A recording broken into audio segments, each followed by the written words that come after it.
ప్రభువునందు ప్రియులకు క్రీస్తు యేసు వారి మహిమగల నామములో శుభములు తెలియజేయుచున్నాం. ఈ దినము హెబ్రోన్ క్యాలెండర్ వాగ్దానము. యెహోవా దయాళుడు, ఆయనకు కృతజ్ఞతాస్తుతులు చెల్లించుడి. కీర్తనల గ్రంథము 118వ అధ్యాయం 29వ చరణంలో దేవుని వాక్యము ఇలాగున తెలియజేస్తున్నాడు. ప్రియమైనటువంటి దేవుని ప్రజలారా, దేవుడు ఎంతో దయగలిగినటువంటి వాడని పరిశుద్ధ గ్రంథం బైబిల్లో స్పష్టంగా రాయబడి ఉంటున్నది. మొదటి దినవృత్తాంతములు 16వ అధ్యాయము 34వ వచనంలో దేవుని దాసుడు ఇలాగను సెలవిస్తున్నాడు.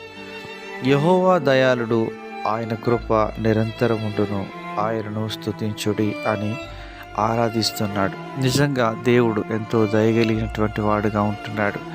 దేవుని యొక్క దయ అనుదినం మన ఎడల నూతనంగా విస్తరింపజేస్తూ వచ్చినట్లుగా మనం చూడగలుగుతున్నాం.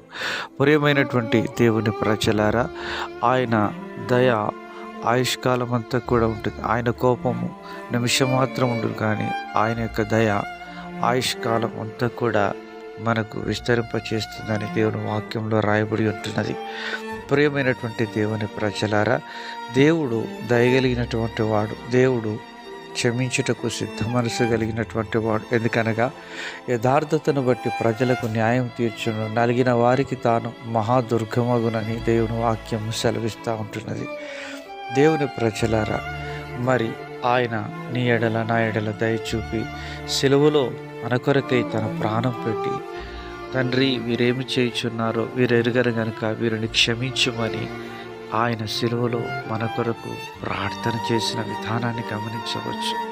ఆయన నీ పాపముల కొరకై, నా పాపముల కొరకై, మనందరి కొరకై క్రీస్తు యేసు ప్రభువారు సిలువలో మరణించి సమాధి చేయబడి 3వ దినమున పునరుద్ధానుడై తిరిగి లేస్తూ వచ్చినాడు.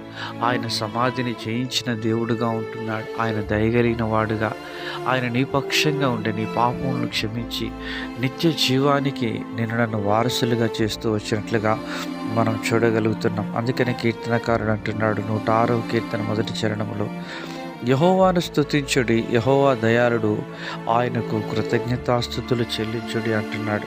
నిజంగా మన జీవితంలో రక్షణ పొందిన విధానాన్ని బట్టి ప్రభువుకు కృతజ్ఞత అనేటువంటిది చెల్లించాలి. కృతజ్ఞత ఎవరు చెల్లించగలరు అనగా, ప్రభు ద్వారా ఎవరైతే రక్షణ అనుభవం కలిగిన వారుగా ఉంటున్నారో వారు మాత్రమే కృతజ్ఞతాస్తుతులు చెల్లించగలరు. 10 మంది కుష్ఠరోగులు శుద్ధులైన తర్వాత ఒక్కడు మాత్రం వచ్చి ప్రభుని ఆరాధించినాడు. ఆ ఒక్కడు నీవేనా? దేవుడు నిన్ను దీవించునుగాక.